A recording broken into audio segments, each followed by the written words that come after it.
महादेवाय नमः। आप सभी मित्रों का फिर से महादेव संस्कृतम यूट्यूब चैनल में मैं राधिकानंदन स्वागत अभिनंदन करता हूं। हम लोग संपूर्ण संस्कृत व्याकरण की श्रृंखला पढ़ रहे हैं। इस श्रृंखला में संधि प्रकरण का ये 30वां पार्ट है। इससे आज से विसर्ग संधि पर हम बात करेंगे और विसर्ग संधि का पहला संधि है शत संधि। हम आपको बता देना चाहते हैं कि हम लोग प्रतिदिन सुबह 6 बजे ये श्रृंखला चला रहे हैं और यदि विसर्ग संधि पर आपको अच्छे से समझना है तो इसके पहले स्वर और व्यंजन संधि को पढ़ना है, क्योंकि विसर्ग संधि के कई सूत्र ऐसे हैं जिसमें व्यंजन संधि का भी सूत्र लगेगा और कुछ स्वर संधि के भी सूत्र लगेंगे। वीडियो के डिस्क्रिप्शन में आप उस सभी स्वर संधि के और व्यंजन संधि का लिंक देख सकते हैं और वहां से जाकर आप पूरे वीडियो को समझ लें, तब उसके बाद इसको पढ़ें तो बहुत अच्छा लगेगा, बहुत समझ में आएगा। कृपया चैनल को सब्सक्राइब कर लें, लाइक करें, शेयर करें। उसके बाद हम लोग जिससे ये श्रृंखला हम लोग लगातार चलाते रहें आपकी सेवा में। तो चलिए देखते हैं सत्य संधि। आपको स्लाइड में विसर्ग संधि दिख रहा होगा। विसर्ग संधि, विसर्ग संधि क्या है पहले इसको समझेंगे हम लोग। विसर्ग के बाद स्वर या व्यंजन वर्णों के आने पर, अर्थात विसर्ग के पहले विसर्ग रहेगा, उसके बाद स्वर या व्यंजन वर्णों के आने पर विसर्ग में जो विकार परिवर्तन होता है उसे विसर्ग संधि कहते हैं। समझ लें, पहले विसर्ग रहेगा, विसर्ग के बाद स्वर आए अथवा व्यंजन आए, उसके बाद जो विसर्ग में जो बदलाव होगा उसे ही विसर्ग संधि कहते हैं। जैसे मना प्लस रथा, मना प्लस रथा। यहाँ देखिए मना के विसर्ग के बाद रा रहा है, इसलिए मनोरथा हो गया। अब देखिए, अब यही यदि स्वर भी आए तब भी व्यंजन संधि होगा। ऐसे अब इसको और समझते हैं कि विसर्ग हमेशा किसी न किसी स्वर के बाद ही आता है। जैसे रामा में आ के बाद, हरि में ई के बाद, गुरु में ऊ के बाद आया है। संक्षेप में इसका कहने का अभिप्राय है कि विसर्ग केवल स्वर का विषय है, अर्थात जब भी वो आएगा तो स्वर के बाद ही आएगा। कभी ऐसा नहीं होगा कि व्यंजन के बाद स्वर आए, व्यंजन के बाद विसर्ग आए। हमेशा स्वर के बाद ही विसर्ग होगा। यदि आप कहें कि आप ऐसा लिख दीजिए, ये राम म, उसके बाद विसर्ग लगा देंगे तो ये गलत होगा, ऐसा नहीं आ सकता। आगे और समझते हैं इसको अच्छे से।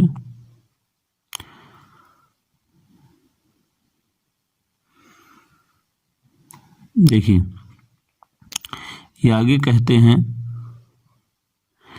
विसर्ग संधि में विसर्ग से पहले आने वाले स्वर, विसर्ग के बाद आने वाले स्वर व्यंजन दोनों का ही ध्यान रखा जाता है। अब देखिए, विसर्ग संधि में ऐसा नहीं है। विसर्ग संधि में कुछ खास बातें हैं कि विसर्ग संधि से पहले, विसर्ग संधि में पहले समझ ले, विसर्ग संधि में विसर्ग संधि से पहले आने वाले स्वर तथा विसर्ग के बाद आने वाले स्वर या व्यंजन दोनों का ध्यान रखा जाता है।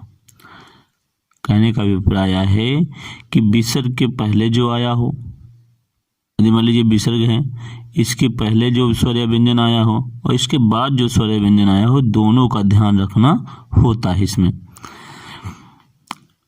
अभी तक हम लोगों ने यही पढ़ा कि स्वर विसर्ग के बाद स्वर या व्यंजन आए तो वहाँ विसर्ग संधि होगा। विसर्ग हमेशा स्वरों के बाद आता है। और यहाँ तीसरी बात उन्होंने बताई कि विसर्ग के पहले स्वर या व्यंजन कौन सा है और विसर्ग के बाद स्वर या व्यंजन कौन सा है, दोनों का ध्यान रखना होता है। मैं बार बार बता रहा हूँ, इस विसर्ग संधि को समझने के लिए हम पहले स्वर व्यंजन संधि कम से कम पढ़ के आए, तो हमें ये ज़्यादा अच्छा समझ में आएगा। वाकई में दोनों संधियाँ पढ़नी चाहिए, स्वर और व्यंजन दोनों। उसके बाद विसर्ग संधि पढ़ें तो ज़्यादा समझ में आएगा। यदि ना पढ़े हो तो वीडियो के डिस्क्रिप्शन में जाकर आप उन प्लेलिस्ट में जाकर देख सकते हैं। आइए आगे। विसर्ग का पहला संधि होगा सत्व संधि। क्या होगा? सत्व। ये देखिए, सत्व संधि क्या कहता है? सत्व, इसका पहला सूत्र है विसर्जनीय सा, विसर्जनीय सा। देखिए, यह अष्टाध्यायी के तीसरे पाद का 34वां सूत्र है, विसर्जनीय सा। ये क्या कहता है? विसर्जनीय, विसर्ग का शा हो जाए। अब ये देखिए सूत्रार्थ देखिए, यदि विसर्ग के आगे कोई खर प्रत्याहार का वर्ण आए तो विसर्ग के स्थान पर शा हो जाता है। अब समझिए, इस सूत्र में खर कहीं नहीं था, खर के अनुवृत्ति आई इसके पहले के सूत्रों से। अब पूरा बना विसर्जनीय सा खरी परे, अर्थात विसर्ग का सा हो जाए यदि खर प्रत्याहार बाद में हो। खर क्या एक प्रत्याहार है जिसमें प्रथम वर्गों के प्रथम द्वितीय अक्षर और सा आते हैं। देखिए यहाँ पे कह रहे हैं खर एक प्रत्याहार है जिसमें वर्गों के प्रथम द्वितीय अक्षर और सा ये आते हैं। खर में कुल 13 वर्ण आते हैं। फिर समझ लें, विसर्ग के बाद यदि खर प्रत्याहार का वर्ण आए तो विसर्ग का क्या हो जाता है? सा।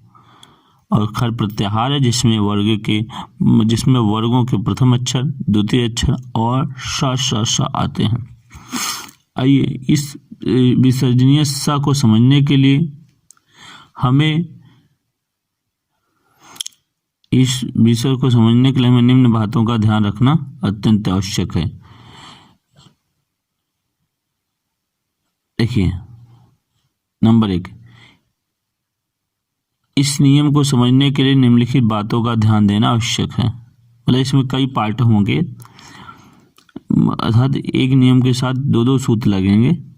तो पहला नियम इस बात को ध्यान रखना आवश्यक है। पहला नियम है, यदि विसर्ग के बाद चा या छा है, समझ ले, ये कह रहे हैं यदि विसर्ग के बाद चा या छा है, चाय अथवा छाए तो विसर्जनीय सा सूत्र से विसर्ग के स्थान पर दंत सकार होता है और इस सकार को स्तो स्टुनाश्चु से मूर्धन्य सकार होता है। फिर समझ लें, हम लोग इसके पहले एक सूत्र व्यंजन संधि में पढ़े थे, स्तो स्टुनाश्चु। ये अब इसकी भी यहाँ समझ होनी आवश्यक है। ये कहते हैं कि यदि विसर्ग के बाद तो विसर्ग हो, विसर्ग के बाद चाय अथवा छाए तो इस विसर्ग का पहले क्या होगा? दंत सकार होगा। उसके बाद इसके बाद ये देखिए, आप देख रहे हैं चा अथवा छारा, तो एक सूत्र आता है स्टुनाश्चु, ये कहता है दंत सकार के बाद मूर्धन्य सकार या तालव्य सकार या चाय, तो इस सा का क्या हो जाए? तालव्य सकार, और सा होकर स्टु अथवा छा ये हो जाएगा। यहाँ देख लिए, ये कहते हैं कि विसर्ग के बाद यदि चा छा आए तो पहले विसर्जनीय सा से विसर्ग का सा होगा, फिर शा के बाद चा आए अथवा छा आए तो एक और सूत्र आता है स्तोश्चुनाश्चु, जिसको हम लोगों ने विसर्ग संधि में पढ़ा था व्यंजन संधि में पढ़ा था। तो ये कहता है कि यदि दंत सकार यता वर्ग के बाद तालव्य सकार या च वर्ग तो दंत सकार का तालव्य सकार हो जाए, इस तरह हो जाता है। इसलिए इसको समझने के लिए इसके पहले के सूत्रों को समझना भी आवश्यक है। जैसे उन्होंने उदाहरण दिया, पहला उदाहरण ये है रामः प्लस चलति। यहाँ देखिए रामः जो है, रामः में विसर्ग है और उसके बाद चलति का चा है, तो विसर्ग के बाद चलति आ रहा है और चलति का चा खर प्रत्याहार के अंतर्गत आ रहा है, क्योंकि खर प्रत्याहार में प्रथम द्वितीय अक्षर आते हैं, तो चा भी आ रहा है। तो विसर्जनीय सा से इस विसर्ग के स्थान पर क्या हुआ? शा हुआ। क्या हुआ? शा हुआ। अब शा के बाद चा आ रहा, तो यहाँ पे स्तोश्चुनाश्चु सूत्र लग गया। ये कहता है दंत सकार के बाद यदि तालव्य सकार या च वर्ग आए तो दंत सकार का तालव्य सकार हो जाए, ये हो जाए, और इस तरह दंत सकार का तालव्य सकार होकर रामश्चलति बना। क्या बना? रामश्चलति। आइए आगे उदाहरण इसको भी देखते हैं हम लोग।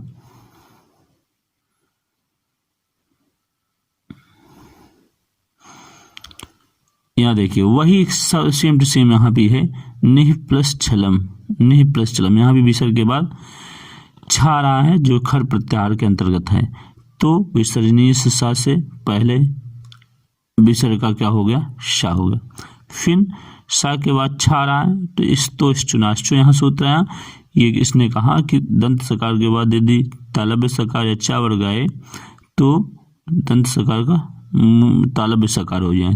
ना के बाद सा आ रहा था, छा आ रहा था, जो चा वर्ग का था, इसलिए दंत सकार का क्या हुआ, तालव्य सकार, और बना निश्चलम। क्या बना, निश्चलम। उम्मीद है समझ आया होगा। यहाँ दो संधियां काम कर रही हैं। फिर निह प्लस चलम, निह प्लस चलम, यहाँ भी विसर्ग के बाद खर प्रत्याहार का वर्ण चा रहा है, इसलिए विसर्ग के स्थान पर विसर्जनीय सा से सा हुआ। फिर यहाँ पे तुरंत सा के बाद चा रहा था तो इस्तोश्चुनाश्चुस होता है। इसने कहा कि यदि दंत सकार के बाद तालव्य सकार या चा वर्ग आए तो दंत सकार का तालव्य सीटी वाला सा हो जाए और बनकर निश्चलम बना, निश्चलम। उसी तरह गौ प्लस चलती, गौस चलती, विसर्ग का सा हुआ किस सूत्र से, विसर्जनीय सा से। फिर इस सा के बाद चा रहा था, इसलिए इस्तोश्चुनाश्चु सूत्र से इस ये दंत सकार का तालव्य सकार होकर गौस चलती बना। उसी तरह आगे भी है।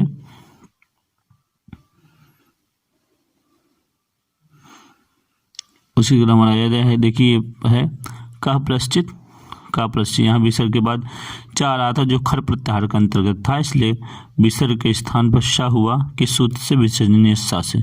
फिर सा के बाद चा रहा था तो इस्तोश्चुनाश्चु ने इसको तालव्य सा कर दिया और बना कश्चित। उसी तरह बाला प्लस चलती, बालस चलती या बालस चलती। आगे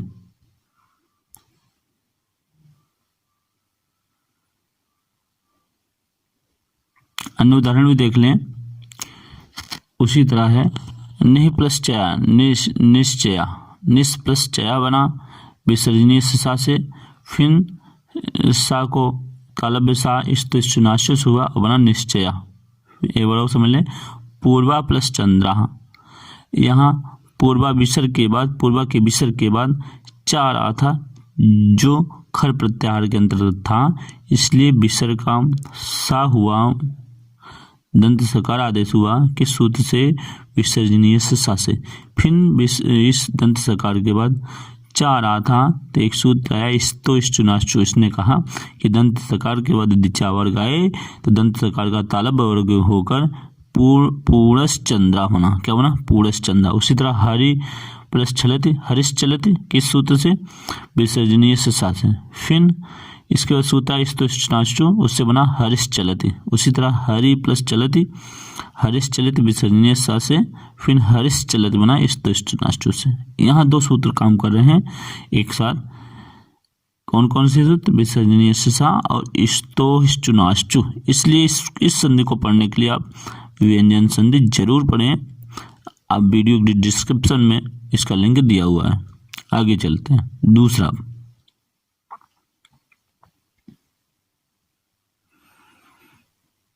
ध्यान देने की बात विसर्ग संधि में, यहाँ पे कहते हैं कि यदि विसर्ग के बाद टा ठा हो तो विसर्जनीय सा सूत्र से विसर्ग के स्थान पर दंत सकार होता है और उस दंत सकार को इष्टुनाष्टु इस सूत्र से मूर्धन्य सकार हो जाता है। यहाँ समझे, अभी तक क्या कह रहा था इसके पहले वाले पॉइंट में कि पहले विसर्ग के बाद चा आए तो विसर्ग का इस्तोश्चुनाश्चु से, सॉरी विसर्जनीय सा से विसर्ग का क्या हो जाए, सा हो जाए। फिर आए इस्तोश्चुनाश्चु, उस दंत सकार का मूर्धन्य सकार करेगा।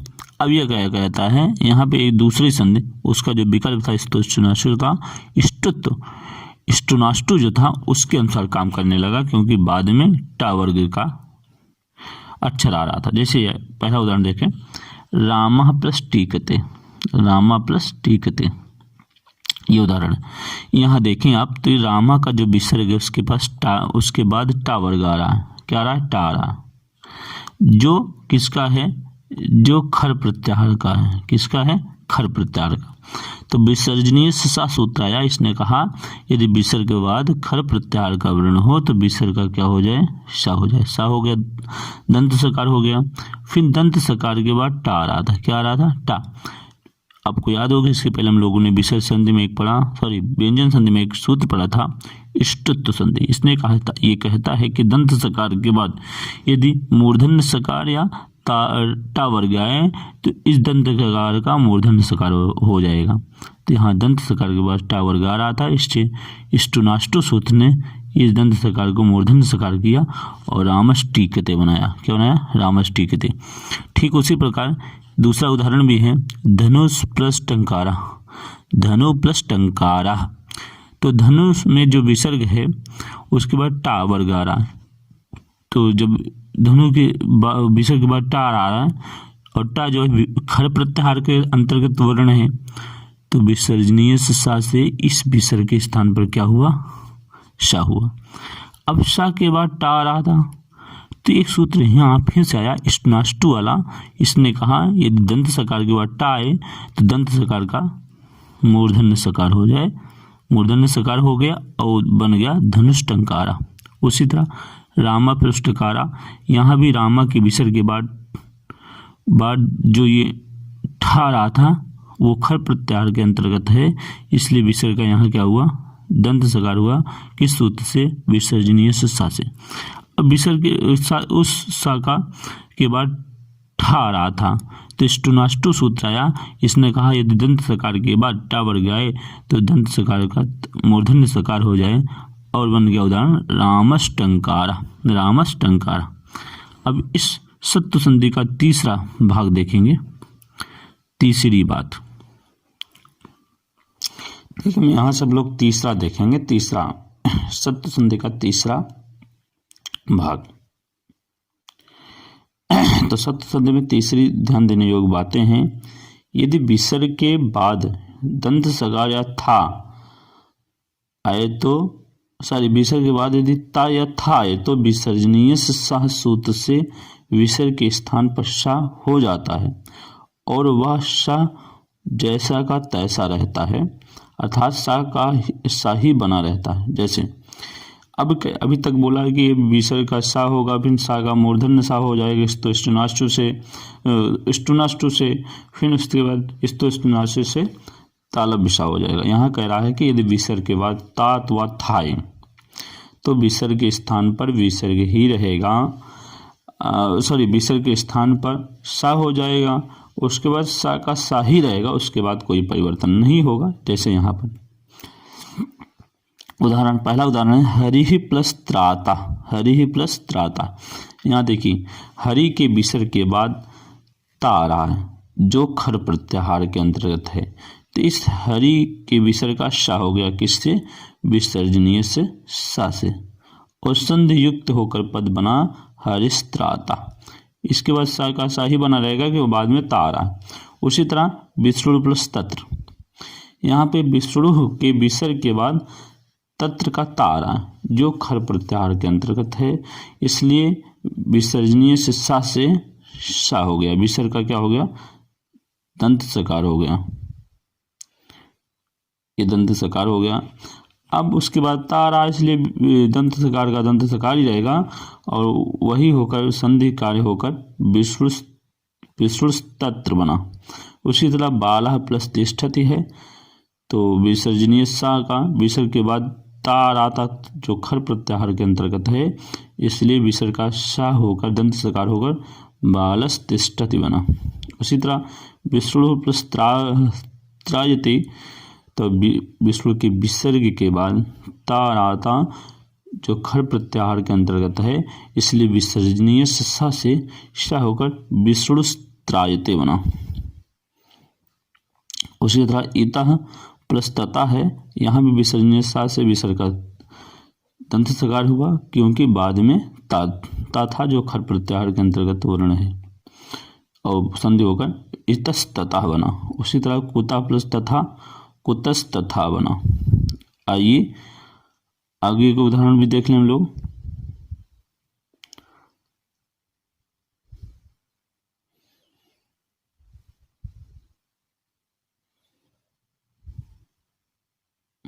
यहाँ देखिए आगे का उदाहरण भी देख लें। मना प्लस तापा है, यहाँ मना के विसर्ग के बाद तापा का ता आ रहा था जो खर प्रत्याहार के अंतर्गत था, तो विसर्ग का दंत सकार होकर मनस्तापः बना। उसी तरह नमा प्लस्ते, यहाँ भी विसर्ग का सा होकर विसर्जनीय सा से नमस्ते बना। आइए आगे, चौथी ध्यान देने योग्य बात है इसमें, इस सत्व संधि में चौथी बात ये कह रहे हैं इस तरह कि यदि विसर्ग के बाद का अथवा खाए, क्योंकि का खा भी खर प्रत्याहार के अंतर्गत आता है, तो कहते हैं का या खाए तो विसर्ग के स्थान पर विसर्ग ही रहता है, अथवा कोपोह का पौचा इस सूत्र से विकल्प से जिह्वा मूलीय हो जाता है, विसर्ग को सा नहीं होता। अब यहाँ देखिए, यहाँ विसर्ग को विसर्जनीय सा से विसर्ग का निषेध कर रहा है, कारण बता रहा है यदि विसर्ग के बाद का और खाए, चूंकि का खा भी खर प्रत्याहार के अंतर्गत है, खर प्रत्याहार के अंतर्गत आता है वर्ण, तो इसके अनुसार क्या होना चाहिए कि विसर्ग का दंत सकार हो जाना चाहिए। लेकिन एक सूत्र आया कुपौ का पौचा, इसने कहा ये अष्टाध्यायी के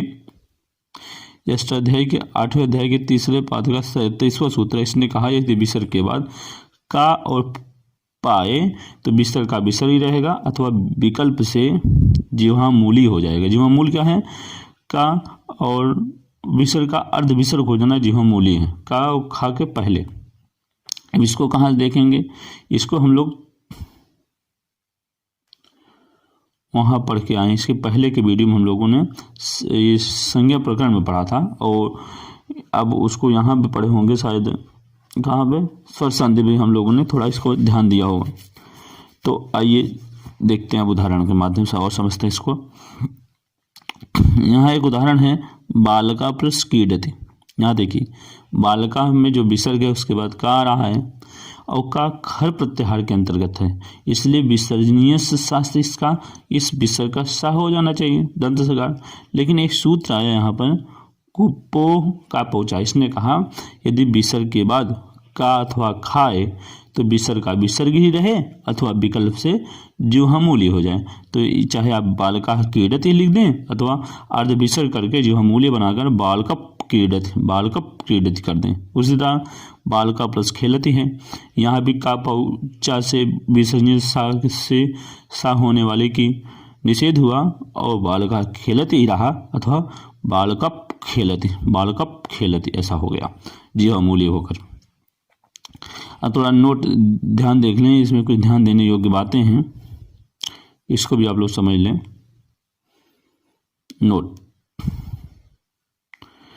कहते हैं कि जिह्वा मूली वर्णों को कंठ के नीचे जिह्वा मूल से बोला जाता है। अब समझिए, आपसे पूछ लेगा जिह्वा मूली वर्णों को कंठ के नीचे जिह्वा मूल से बोला जाता है, तो आपसे पूछ लेगा जिह्वा मूले वाले वर्ण कहाँ से बोले जाते हैं, तो कंठ के नीचे जिह्वा मूल से बोले जाते हैं। आगे जिह्वा मूली को आधे अर्ध विसर्ग के समान लिखा जाता है। यदि विसर्ग के बाद, यदि फिर आगे आइए, इसी जो पांचवा पोजीशन बता रहे हैं, यदि विसर्ग के बाद पाफा आए तो विसर्ग के स्थान पर विसर्ग ही रहता है। अभी तक का खा रहा था तब भी विसर्ग के स्थान पर विसर्ग हो रहा था, अब कह रहे हैं कि यदि विसर्ग के बाद पाफा आए तो विसर्ग का विसर्ग ही रहेगा, अथवा कुपौ का पौचा अष्टाध्याय तीसरे अध्याय का 37वां सूत्र से विसर्ग के स्थान पर उपदमानी हो जाता है, विसर्ग को सा दंत सकार नहीं होता। यहाँ समझ लें, वही सूत्र यहाँ भी काम कर रहा है, लेकिन यहाँ वहाँ पर जो मूल्य था यहाँ उपदमानी। ये कहता है कुपौ का पौचा, ये कहता है कि विसर्ग के बाद यदि का खाए तो वह विसर्गी रहे, अथवा जिह्वा मूली हो जाए। फिर नहीं करा, यदि विसर्ग के बाद पाफाए तो भी विसर्ग रहे, अथवा उपदमानी हो जाए, अर्थात का पाफा के पहले अर्ध विसर्ग हो जाए। इसको देखिए उदाहरण के माध्यम से समझते हैं हम लोग। उदाहरण के माध्यम से इसको हम लोग अच्छे से समझते हैं। देखिए, ये देखिए आपके सामने उदाहरण है। ये कहता है, ये वृक्षापतति, वृक्षा पतति। यहाँ देखिए वृक्षा के विसर्ग के बाद पतति का पा आ रहा है, तो जो पतति खर प्रत्याहार के अंतर्गत है, इसलिए इस विसर्ग के स्थान पर विसर्जनीय सा से दंत सकार होना जाना चाहिए। लेकिन कुपौ कापौचा इस सूत्र ने कहा कि विसर्ग के बाद यदि काखाए अथवा पाफाए तो दंत सकार ना होकर विसर्ग का विसर्ग ही रहेगा अथवा उपदमानीय हो जाएगा। तो चाहे वृक्षा पतति रहने दें अथवा वृक्षाफल पतति कर दें, वृक्ष पतति कर दें, अथवा फिर उसी तरह वृक्ष फलति कर दें अथवा वृक्षा फलति कर दें। कहने का अभिप्राय है यह जीवामूल्य यदि काखा के पहले आए तो जीवामूल्य होगा विसर्ग, यदि पाफा के पहले विसर्ग आए उपदमानी होगा। इसमें सिर्फ इतना ध्यान देने योग्य बातें हैं। ये सूत्र विसर्ग के सा दंत सकार होने का निषेध करता है। आइए कुछ और इसकी मुख्य बातें समझ लें। देखिए इसकी कुछ और खास बातें समझ लें। नोट क्या है? उपदमानी वर्ण का उच्चारण ओष्ठ से होता है। जीवामूली का उच्चारण इससे पहले हम लोग पढ़ के आए जीवामूल से होता है, और उपदमानी वर्ण का उच्चारण ओष्ठ से होता है। उपदमानियों को भी आधे विसर्ग के समान लिखा जाता है, लेकिन उसके बाद का और पा और फा होना चाहिए उपदमानी में। अब आइए पांचवा थोड़ा देख लें कि यदि विसर्ग के बाद सा, छठा थोड़ा पॉइंट देख लें इसी सूत्र में। कहते हैं कि यदि विसर्ग के बाद सा तीनों सा आए तो वात्सर्य सूत्र अष्टाध्यायी के तीसरे पाद 36वां सूत्र से विसर्ग को विसर्ग ही रहता है अथवा विसर्ग के स्थान पर दंत सकार होकर पर वर्ण सा की तरह हो जाता। देखिए समझ रहे, ये कह रहे हैं छठे पॉइंट में कि यदि विसर्ग के बाद तीनों सा तालव्य सकार मूर्धन्य सकार दंत सकार आए तो वात्सर्य सूत्र कहता है सूत्र से विसर्ग के स्थान पर विसर्ग ही रहे अथवा विसर्ग के स्थान पर सकार दंत सकार होकर पर वर्ण अर्थात जो बाद में सा की तरह हो जाए, अर्थात बाद में जो है उसी की तरह हो जाए। जैसे इन्होंने उदाहरण के माध्यम से समझाया है, वात्सर्य सूत्र यहाँ पर काम कर रहा है, इसको ध्यान रखेंगे हम लोग। उदाहरण में इन्होंने समझाया है हरि ही प्लस सेते, यहाँ समझे हरि ही प्लस सेते। तो ये हरि में विसर्ग के बाद सेते का तालव्य सकार आ रहा है, तो वात्सर्य तो यहाँ पर पहले तो वात्सर्य के अनुसार विसर्ग के स्थान पर सा हो गया। किस सूत्र से विसर्ग के स्थान पर दंत सकार हुआ? तो आपको पता होगा वो जो विसर्जनीय सा सूत्र आया था, जिस सूत्र का प्रकरण चल रहा है, उसमें वो कहता है कि विसर्ग के बाद यदि खर प्रत्याहार का वर्ण आए तो विसर्ग का क्या हो जाए? दंत सकार हो जाए। हाँ, दंत सकार हो जाए। फिर तो दंत सकार हम कर दिए, हरिश प्लस सेते बना। फिर आया एक सूत्र, ये कौन सा? वात्सर्य। इसने कहा यदि विसर्ग के चाहे तो विसर्ग का विसर्ग ही रहने दें अथवा दंत सकार कर दें। यदि विसर्ग रहने देंगे तो विकल्प से वात्सर्य के स्थान पर हरि सेते रहेगा, हरि सेते ही होगा। और यदि विसर्ग का दंत सकार कर देंगे तो इस विसर्जनीय सा से हरिश सेते बन जाएगा, हरिश सेते। लेकिन वात्सर्य ये कहता है कि ये जो दंत सकार है ये बाद वाले की तरह पर वर्ण हो जाए, पर सवर्ण हो जाए। तो बाद में मूर्धन्य सकार था, तालव्य सकार था, तो दंत सकार का तालव्य सकार होगा हरिश सेते हो गया अथवा हरि सेते, विकल्प से ऐसा भी रहा। उसी तरह यहाँ भी आइए रामस प्लस षष्ठा। तो रामा के विसर्ग का बाद मूर्धन्य सकार आ रहा था, तो विसर्जनीय सा का विसर्ग हो गया। किस सूत्र से? विसर्जनीय सा से विसर्ग के स्थान पर दंत सकार होकर रामस प्लस सेते बना, रामस प्लस षष्ठा बना। अब यहाँ देखिए अब यहीं पर काम करने लगा कौन सा संधि? वात्सर्य। ये कहता है कि यदि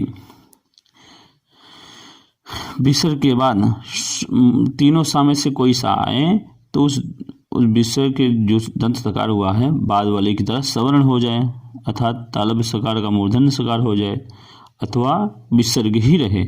तो यहाँ पर तालव्य सकार दंत सकार का तालव्य मूर्धन्य सकार करके रामषष्ठा बना अथवा विकल्प से रामषष्ठा रहा, विकल्प से चाहे रामषष्ठा बना दें चाहे रामषष्ठा। उसी तरह निह प्लस संदेशम, तो नी का निस हो गया किससे, विसर्जनीय सा से। उसके बाद संदेशम का सा आ रहा था, इसलिए वासरी बोला कि इसके अनुसार हो जाए, प्रसवर्ण हो जाए, निस्संदेह। दंत सकार के बाद दंत सकार ही आया था, इसलिए प्रसवर्ण होकर निस्संदेह हम बना, अथवा विकल्प से वासरी के सूत्र से निस्संदेह विसर्ग ही रहा। उसी तरह वायु प्लस सरति, वायुसरति अथवा वायुसरति या वायुसरति, वासरी यहाँ काम किया। वासरी दो चीजें रूप बनाता है, अथवा बाद में वाले सवर्ण की तरह हो जाए अथवा विसर्ग ही रहे। आइए आगे।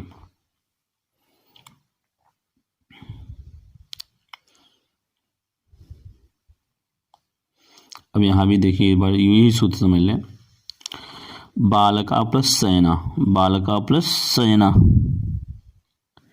यहाँ देखिए बालका के विसर्ग के बाद सैना का जो सा है वो सर प्रत्याहार के खर प्रत्याहार के अंतर्गत है। तो विसर्जनीय सा से उस विसर्ग के स्थान पर दंत सकार हुआ। क्या हुआ, दंत सकार। उसके बाद दंत सकार के बाद तालव्य सकार आ रहा था, तो वासरी ने कहा कि परसवर्ण अर्थात दंत सकार भी बाद वाले तालव्य सकार के समान हो जाए। तो उस वासरी सूत्र से इसका यह हो गया बालकस सयाना, सयान हो गया। और फिर अथवा विकल्प से कहा कि विसर्गी रहे, तो विकल्प से बालका सयाना, तो बालका सयाना कहे बोले चाहे बालस सयाना बने, दोनों ही सही है।